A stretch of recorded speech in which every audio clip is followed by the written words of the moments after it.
नमस्कार। सर्दियों का मौसम है,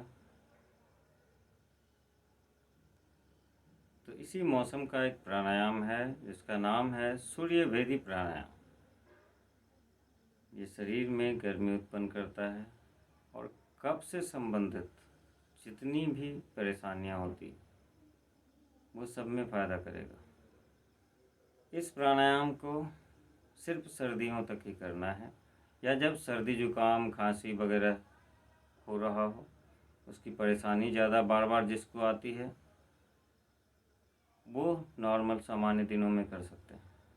लेकिन अगर इस तरह की परेशानी नहीं है तो गर्मियों में मत कीजिए, क्योंकि गर्मी में ये शरीर के भीतर और गर्मी उत्पन्न करेगा। सूर्य भेदी प्राणायाम शक्ति के दो स्रोत माने जाते हैं, एक सूर्य और दूसरा चंद्रमा।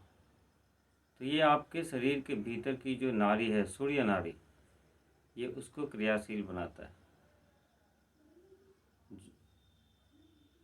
परहेज में इसका परहेज पिछले भस्त्रिका प्राणायाम में मैंने जो बताया है, जिसको हाई ब्लड प्रेशर हो,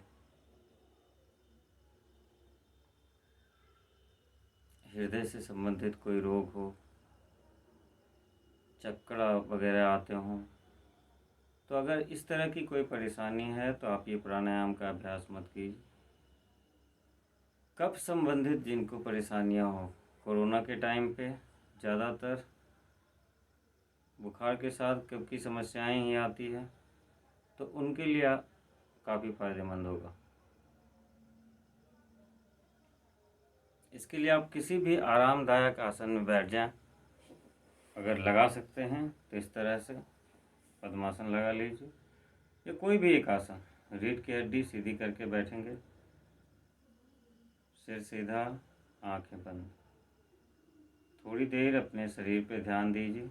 देखिए शरीर में, मन में कैसा महसूस हो रहा है। एक ऐसा नहीं है कि बाहर से आए और बैठ के सीधा शुरू कर दिया। योगाभ्यास के क्रम में मैंने बताया था कि जब भी कुछ योगाभ्यास करें तो शुरुआत में शांति पाठ कीजिए। तो जब भी बैठिए 2 मिनट का समय दीजिए, मन को चारों ओर से खींचकर अपनी तरफ ले आए। देखें शरीर में, मन में क्या हो रहा है। थोड़ी देर नॉर्मल ब्रीथिंग का ख्याल कीजिए। श्वास पर थोड़ा देर ध्यान दें, श्वास को धीरे धीरे सामान्य होने दें। जब श्वास सामान्य हो जाती है तो दाहिने हाथ को चेहरे के सामने, नासाग्र मुद्रा हम लोग पहले कर चुके हैं। इसमें अंगूठे की 2 उंगलियां आईब्रो सेंटर पे रखनी है। अंगूठे से राइट साइड के छेद को बंद करने खोलने का काम करेंगे। ये थर्ड फिंगर जो है, इसे लेफ़्ट साइड के जो नाक का छेद है उसको बंद करने और खोलने के लिए यूज़ करेंगे।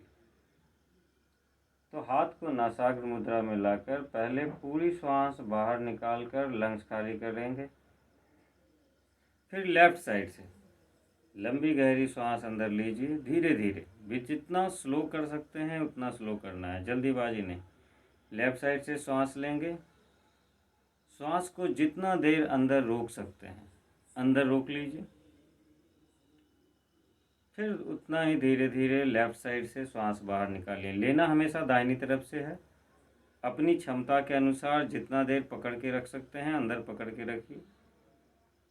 फिर बाईं ओर से लेफ़्ट साइड से धीरे धीरे श्वास बाहर निकालिए। लेफ़्ट से लेंगे, अंदर रोकेंगे। राइट से लेंगे, अंदर रोकेंगे, लेफ़्ट से छोड़ेंगे।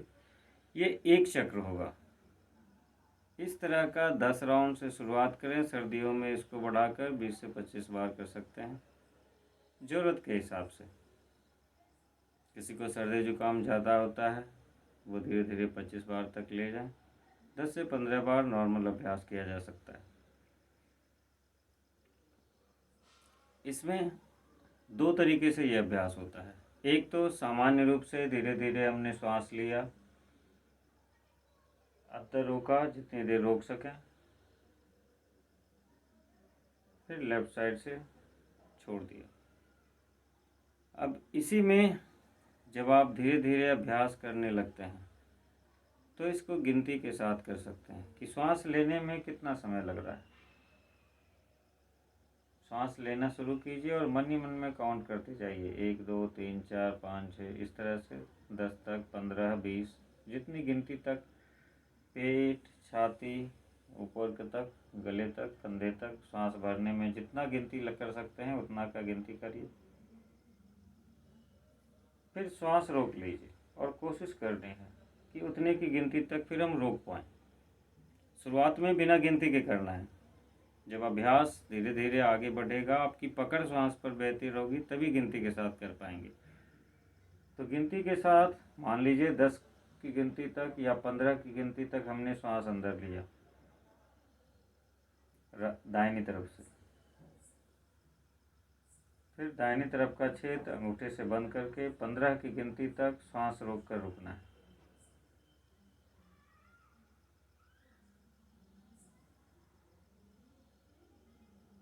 फिर बाईं ओर से धीरे धीरे 15 की गिनती तक में सारी हवा बाहर निकाल देनी है।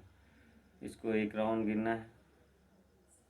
तो शुरुआत में बिना गिनती के धीरे धीरे श्वास पर पकड़ जैसे जैसे बेहतर बनेगी, आप उसको गिनती के साथ कर सकते हैं।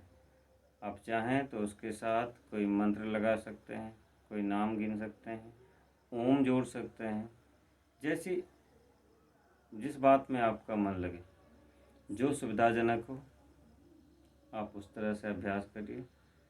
सर्दी जुकाम श्वास से संबंधित रोगों में आपको इसका काफ़ी फ़ायदा होगा। नमस्कार।